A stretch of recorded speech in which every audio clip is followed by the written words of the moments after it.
امشب دیدیش؟ بله دیدمش. دلت تنگ شده بود؟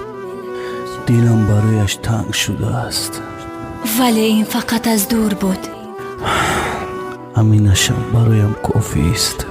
چرا دوباره گریه میکنی؟ آخر دوستش میدارم. از منتظری خسته نشدی؟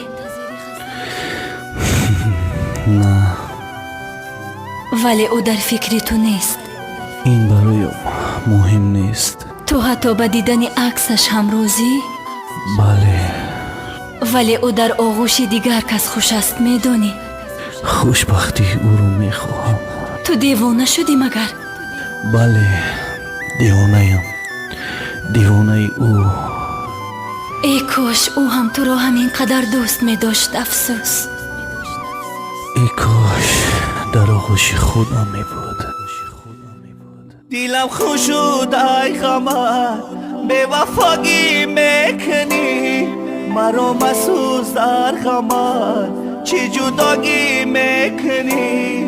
دیلم خوش شد ای قمر، به وفاگی میکنی مرا مسوز در قمر، چی جداگی میکنی مرا مسوز در قمر، چی جداگی میکنی.